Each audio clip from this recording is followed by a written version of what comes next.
Hello friends, मैं हूं रामेंद्र सिंह चौहान। आज आप एक बार फिर डिजिटल वर्ल्ड में अमेजिंग वर्ल्ड देख रहे हैं, सुन रहे हैं। आप देखेंगे इस बार एक बार फिर दुनिया का आश्चर्य, अजूबा, अचरज, हैरत अंगेज वस्तु स्थिति। झीलों को अपनी आंखों से देखने, दीदार करने का सपना आखिर किस व्यक्ति का नहीं होता। सभी लोग, खास तौर से पर्यटक, देखना चाहते हैं कि बेहद पसंदीदा झीलें कौन सी हैं। लोगों को झीलें देखना बेहद पसंद होती हैं। इस दुनिया में एक से बढ़कर एक खूबसूरत झीलें हैं। इन झीलों के प्राकृतिक नजारों को देखने के लिए बड़ी संख्या में देश दुनिया के यानी विश्व के पर्यटक पहुंचते हैं। लेकिन सभी झीलें सुंदर नहीं होती, बल्कि कुछ झीलें खतरनाक यानी बेहद खतरनाक होती हैं, जिनमें मौत भी हो सकती है। आज आपको ऐसी ही एक झील के बारे में बताएंगे, दिखाएंगे और एहसास कराएंगे कि यह झीलें कितनी खतरनाक होती हैं या हो सकती हैं। खौलता जल किसी नदी, झील या जलाशय में अटखेलियां कर रहा हो तो निश्चय ही आपको आश्चर्य होगा।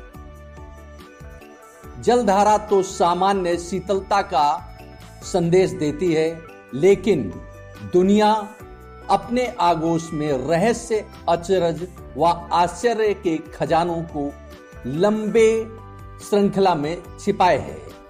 यानी यह कहें कि विश्व वसुंधरा तो अपने आगोश में रहस्य, अचरज व आश्चर्य के खजानों की एक लंबी श्रृंखला छिपाए है। विश्व विरासत का डोमिनिका भी एक विलक्षण एवं अद्भुत स्थल है। खौलते जल वाली डोमिनिका की बॉइलिंग लेक। जी हां, डोमिनिका की बॉइलिंग लेक बेहद खतरनाक है। इस झील के अति निकट जाना या जल के संपर्क में आना मौत को दावत देता है। डोमिनिका के राष्ट्रीय उद्यान में उबलते खौलते जल की भव्य दिव्य झील है। खास बात यह है कि मौसम के बदलते तेवर का इस झील के जल पर कोई फर्क नहीं पड़ता। यह झील डोमिनिका के कैरिबियन आइलैंड पर स्थित है। यह झील दुनिया की एक ऐसी झील है जो बेहद खतरनाक है। इसे यूं कहें कि यह झील दुनिया की ऐसी दूसरी झील है जिसमें प्राकृतिक रूप से पानी गर्म बहता है, गर्म रहता है। डोमिनिका की इस बॉइलिंग लेक के बाहरी इलाकों पर इसका तापमान 180 से 197 डिग्री फ़ारेनहाइट तक रहता है। वहीं झील के बीच में पानी उबलता हुआ नजर आता है और यह पानी का यह उबाल सदैव यानी हमेशा यानी निरंतर यानी 24 आवर्स बना रहता है।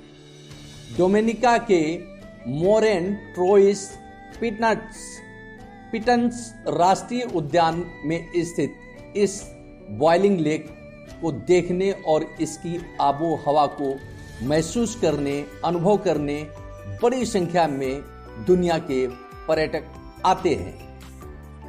यह खौलते जल वाली झील एक बड़े दायरे में है, जिसे देख करके आप आश्चर्य करेंगे कि इतने बड़े इलाके में झील, और वो भी अद्भुत झील यानी बॉइलिंग लेक।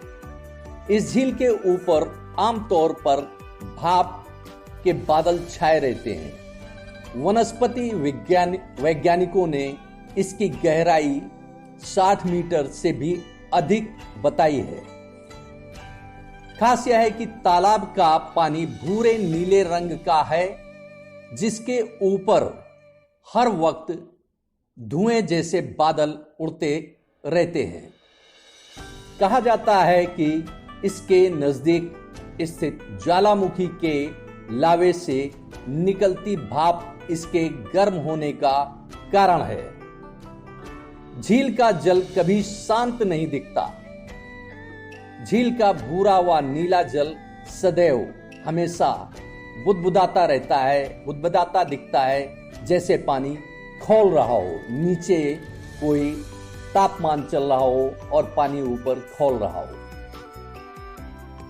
ऐसा प्रतीत होता है कि झील का जल खौल रहा है, बल्कि खौलाया जा रहा है।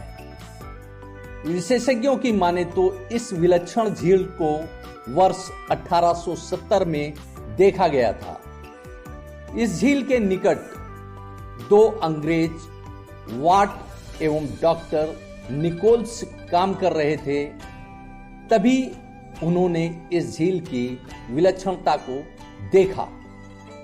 इसके बाद वर्ष 1875 में वनस्पति शास्त्री एच प्रेस्टोई व डॉक्टर निकोल्स ने इस प्राकृतिक घटना पर शोध एवं अध्ययन प्रारंभ किया।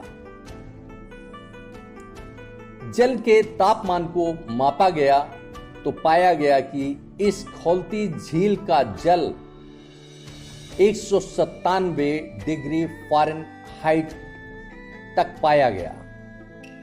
जल के निरंतर खौलने के कारण झील के केंद्र बिंदु के जल मापन का कोई भी उपाय या क्रिया प्रक्रिया या व्यवस्था संभव नहीं हो सकी। इस झील की गहराई में भी काफी उतार चढ़ाव हैं।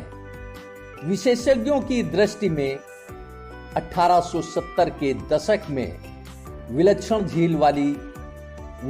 जल वाली यह झील काफी गहरी थी, लेकिन वर्ष 1880 में अचानक एक बड़ा विस्फोट हुआ और इस विस्फोट में यह झील लुप्त हो गई, यानी समाप्त हो गई, यानी नष्ट हो गई। इस झील के स्थान पर गर्म जल व भाप का एक फव्वारा निकलने लगा। इसके लंबे समय बाद यह स्थान एक बार फिर खौलते जल वाली भव्य दिव्य एवं खतरनाक झील में तब्दील हो गई। इस झील की गहराई कम हो गई। अब तो हमेशा झील के जल में एक सतत प्रवाह यानी निरंतर जल का चलना, जल का प्रवाह होना दिखता है। इस झील से विभिन्न प्रकार की गैस का उत्सर्जन भी होता है, तो वहीं भाप के बादल करीब करीब हमेशा ही दिखते रहते हैं। यह बादल हमेशा ही उड़ते दिखते हैं, उड़ते रहते हैं। इस झील का झरनों से भी काफी गहरा जुड़ाव है, लेकिन जल कहीं भी खौलता ही मिलेगा। खौलने की यानी जल के खौलने की यह प्रवृत्ति वाली इस झील में तैरना या जल के संपर्क में आना सीधे मौत को दावत देना है। इस झील तक पहुंचने के लिए कोई भी सीधी सड़क नहीं है, बल्कि सड़क से करीब 13 किलोमीटर दूर घूम फिर कर उबड़ खाबड़ रास्तों से होकर जाना होता है। यानी एक दुष्कर मार्ग है, जिससे सफर करके आप इस झील तक यानी पर्यटक इस झील तक पहुंच सकते हैं। इतना दुष्कर, मुश्किल और कठिनाई भरा रास्ता होने के बावजूद यानी फिर भी बड़ी संख्या में पर्यटक इस झील की विलक्षणता को देखने यानी महसूस करने आते हैं। अब खास यह है कि पर्यटकों को आने जाने में जो दिक्कत होती है, उसके अलावा यहाँ आने वाले पर्यटकों को हमेशा अपने साथ पीने के लिए पानी एवं नाश्ता खुद साथ लेकर आना होता है, क्योंकि इस खतरनाक झील के आसपास इस तरह की कोई भी व्यवस्था नहीं है जहां आपको पीने का पानी मिल सके या नाश्ता मिल सके। इस वीरानी घाटी में खतरनाक वृक्ष वंश आदि की भी एक बड़ी और लंबी चौड़ी श्रृंखला है। डोमिनिका की इस झील व आसपास के इलाके के वायुमंडल में सल्फर की पर्याप्त उपलब्धता है। सल्फर की गंध यहाँ की आबोहवा, यहाँ के परिवेश में सहज महसूस की जा सकती है। सल्फर की गंध को यहाँ महसूस किया जा सकता है। उबलते जल वाली इस झील के प्रारंभ से अंत तक करीब मोर्न निकोल्स की 3168 फुट लंबी यात्रा करनी पड़ी थी।